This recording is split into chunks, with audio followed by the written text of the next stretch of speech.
I heard a case this morning that really irritated me.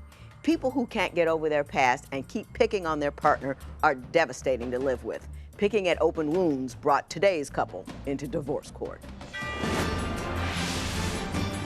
Divorce court is now in session. Good day, ladies and gentlemen. I'm here today with Rachel Harrison and Michael Singleton. The two of you have been married for 9 years. You do not, however, want to be married anymore. We have a dispute over the division of property, and I will get to that momentarily. But before I do, Ms. Harrison, I want to start with you. Why don't you tell me a little bit about your marriage and how we got into divorce court today? Yes, ma'am. Me and Michael met 9 years ago as we were supposed to be a one-night stand, and it lasted 9 years. So, now, how does that happen? Walk me through that one. it was all the tricks and stuff. I don't know. The tricks? He was awesome when I first met him. He didn't act like he does now. And so, I don't know. It does something to you. I don't know. My head was kind of... Is it like you met in a bar and you were just going to have a one-night stand, or did you... A mutual friend. Hooked you up? Yes. Said, oh, here's a hot guy you can have sex with. Yeah. Is that kind of what happened? Well, I was dancing, and I didn't want a relationship. I didn't want anything to do. I just wanted somebody to have sex with, and then he was supposed to leave. And it didn't work like that. Mr. Singleton, were you aware of your job at the time was to have sex and go? Yep, I was aware. You was aware, and you were okay with that? I was cool with it. Then what happened? I came back after work, and the day after that, and the day after that, and just slowly moved my stuff in. And the next thing you know, and then eventually Next thing you got you know, married. we was loving each other and talking about getting married. And Okay. Now, at the time, were you a stripper? Yes. Okay. Can't make this stuff up. Did he have a problem with the fact that that's what you were doing? Because I understand at one juncture you stopped doing that to become a stay-at-home mom. Yes. Well, I didn't realize that he had been trying to get my friend to talk me into calling him for like a year prior. Like, I guess he had seen me over at her house and was like, hey, you need to tell her to call me. And can't blame you for trying. No, cannot at all. And look what happened. You got her. 2 kids later? 2 kids later. Yeah. So this was before the one-night stand. Yeah. For a year, he'd been scoping you out. He liked you. So he finally got his friend to hook the two of you up. Yes. And so, really, you were working this whole thing all along, weren't you, Mr. Singleton? She finally listened to her friend to take my phone call. Take your phone call, and you know, the rest is history. Yeah. Okay. When did the trouble first start? about immediately. About 6 months into it, I really knew. But well, what happened 6 months in? he had quit working. I become the sole provider, and it's a lot to come home, from dancing and hustling men to try to come home and love on a guy that you're supporting. It's just hard. It's hard a lot to of love resentment. on a guy that you're supporting. Ooh, that was deep. Yeah. Let me ask you this, because since you mentioned that hustling men and all of that, I understand that you have a number of sugar daddies, or did have a number of sugar daddies, and that your sugar daddies would pay, one of them paid for your wedding. Yes. Explain how you managed that. I just asked real nicely. Mike actually lived with me and one of them. We split up. You, him, and a sugar daddy all lived in one house? Yes, a really big one, but yes. How'd you manage that? I don't know. It's the charm or something. It worked. It worked. What, did it bother short you time. that you were in some other dude? I assume it was the other dude's house. Yes. Yeah, it was. Did it bother you at all that you were in some dude's house that liked your woman? I was living it up at the time. Oh, you enjoyed it? I was living it up at the time. So you didn't care? I cared, but I wasn't thinking about it. And the sugar daddy didn't mind him? If he did, he never said anything. He just... Didn't mind? If he did, he never said It was a anything. party, y'all, come on. I got to dress up real cute, and we'd all go out, and... The three of you? I always thought of myself as a successful, capable person. I do not know how one pulls that off.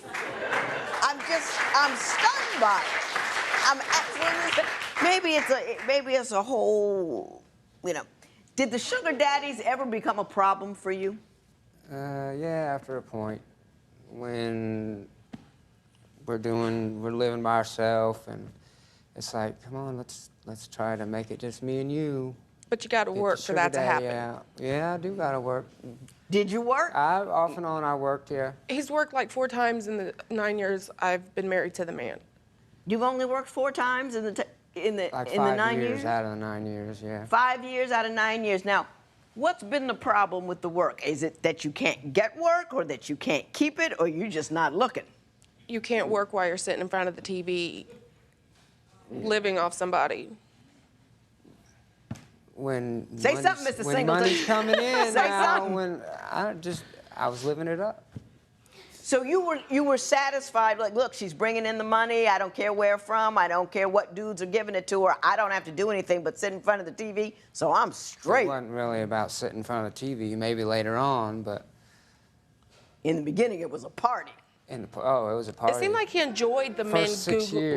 oogling me, and he enjoyed watching me hustle men and enjoyed watching me dress up and go out. That's the way I felt about it. It turned him on. It had some value beyond just the Yeah. economic value. It kind of, did you like Exciting. it? Did you like watching that? Yeah, it wasn't bad. Did you feel like a little minor league pimp? A minor league pimp. Yeah. Nah, not really. Because from my understanding is, pimps really enjoy that power of primping them and putting them out there for their own economic gain, and it seems to be something that makes them feel rather good about themselves. Did you get a little minor league pimpdom going on there? It wasn't minor league, the money we was bringing in. It was major league pimpdom. Yeah, it was major league pimping. Bottom feeder. That's all I got to say about that. Bottom feeder.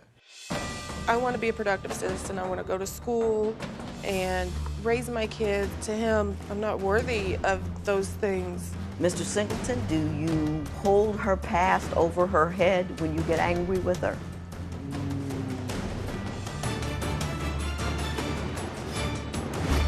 Are people around you tearing your relationship apart? Call toll-free at 1-877-311-2222 or visit our website at divorcecourt.com. Follow us on Facebook and Instagram at Divorce Court. Mrs. Harrison, you are unhappy in the extreme, aren't you? I do a lot of crying. What is it that hurts you so much? Out of all this 9 years, what is it that brings you to tears? I'm tired of being stomped into the ground every day. I feel like a slave. I'm just there to cook and clean, and if he's having a bad day, I want to be a productive citizen. I want to go to school and raise my kids and go to church. And to him, the life that I've lived and the sins that I've committed, I'm not worthy of those things, even though he promised them to me. You know, if we changed, if we grew, if we straightened up, that he would do things to get me out of the streets. And I changed, and he's still a jerk. Mr. Singleton, do you hold her past over her head when you get angry with her? Sometimes. Most of the time. Sometimes. You understand that you were a large impetus to part of that past. I mean, No. I understand. you enjoyed the fruits of whatever sins you said she committed, so how is it that she is sinful and you were not? I didn't look at it that way, really. What? I didn't look at it that way. Well, what is it you're mad about? Let's come to that. What frustrates you and angers you so that you must call the woman who supports you out of her name? When you say you're going to be in one spot and you end up not being at that spot, don't lie to me. Just be real. So you say she lies about where she's Leaves on a going and what she's Saturday doing. afternoon. She'll come home at 9 o'clock the next morning. Where you been? Don't worry about it. Are you out and about? Yeah. Yes, Why? ma'am. To irritate him. We have a 2-year-old, and I gained a lot of weight, and I almost died having her.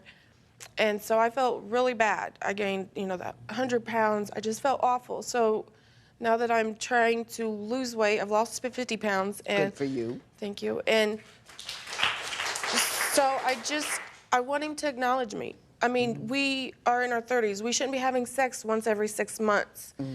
He shouldn't treat me bad because I ask for sex or I have to negotiate or... Let me ask you this. Which one of the two of you decided that the life that you were leading was no longer appropriate and you wanted to change? Both of us. Both of you. Yes. Do you believe that he is unhappy with the choice that he made? Yes. Mr. Singleton, do you believe you are unhappy with the choice that you made to say, okay, no, we're no longer going to party, and now that the party is over, you're mad that you're stuck in the situation that you're in? No, I would like to think not. I don't think I'm... Do you know what she's talking about when she says she feels like she's being stomped into the ground? Yeah. Do you understand it? Give me some example. And be honest, we're here, it's over, we're dividing property. Give me a sense of what your household is like. On edge. We could argue about I put the kids in the wrong outfit or something, and that's an all-day argument. No. Turns into an all-day argument. He sits in front of the TV, and then after I gripe and gripe, can you please help me? I should not have to do stuff, be the only person doing anything around the house from the time I wake up until the time I go to bed. And it's like a big inconvenience. Me and my kids are inconvenience to him and his movies and his TV. And he can go, I'll help him pack his stuff, go. Just stop treating people like crap. And your next wife, tell her that you're a douchebag. I mean, I don't Let her know what she signed up for. He's going to sit in front of the TV and not help. I asked my son to go clean his room. My son said, when my movie's over, like he tries to act just like his father.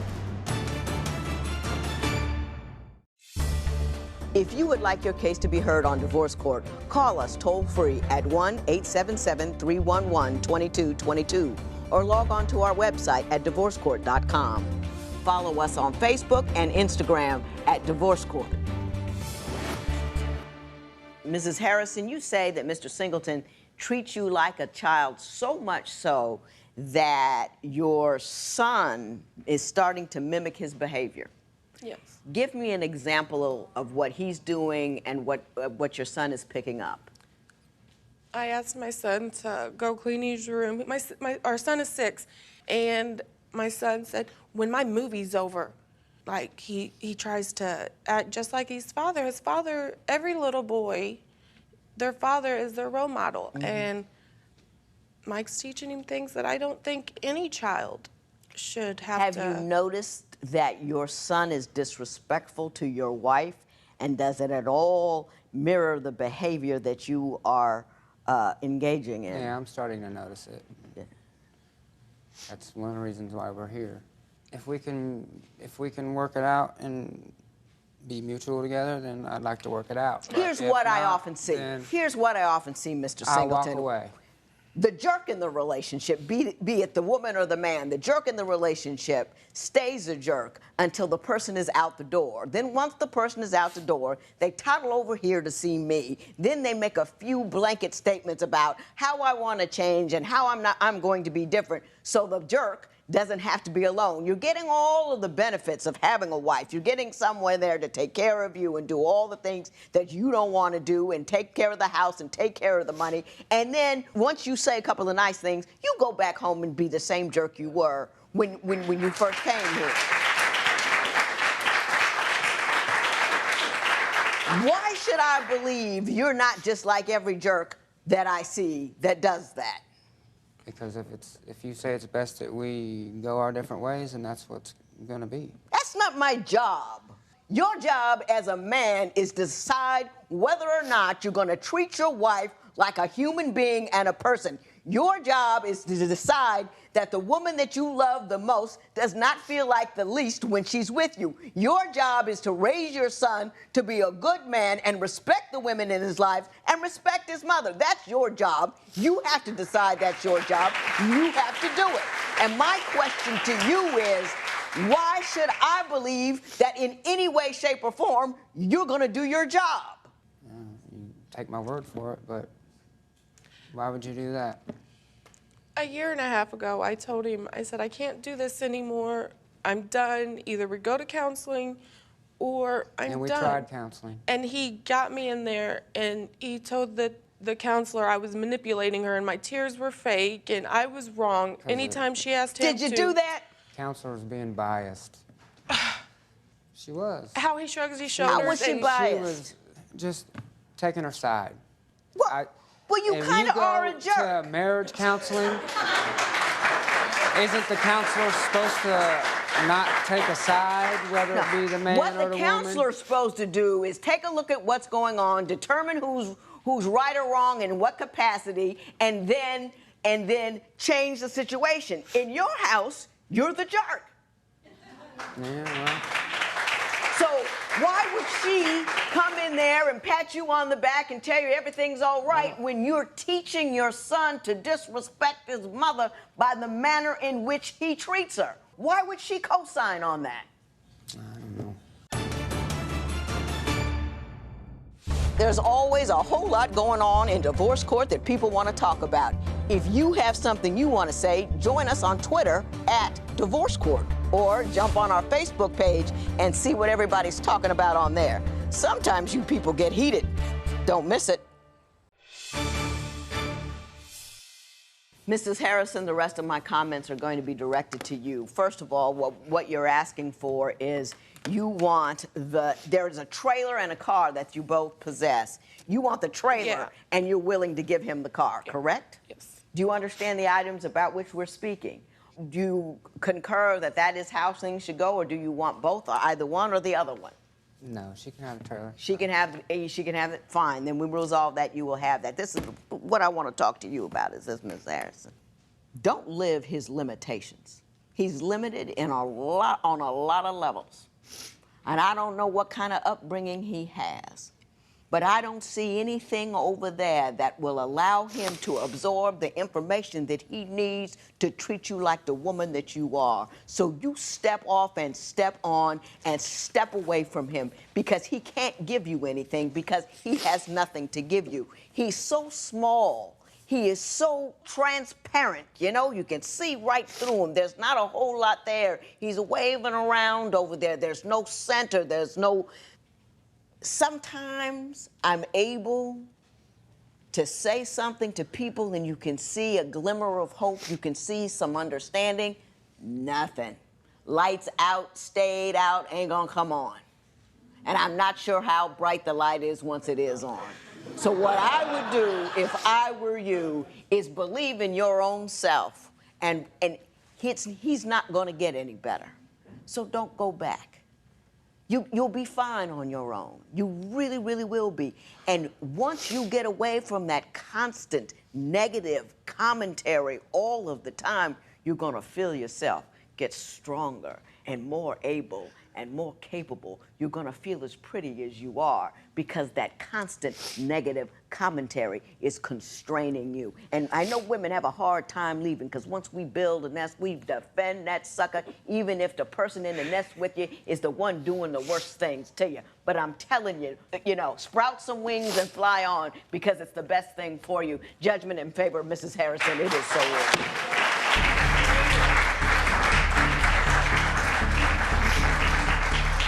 Michael was an error hoarder, a person who collects all the sins and the wrongs and the mistakes made by their partner so they don't have to see their own. I hate an error hoarder. Submit your case at divorcecourt.com.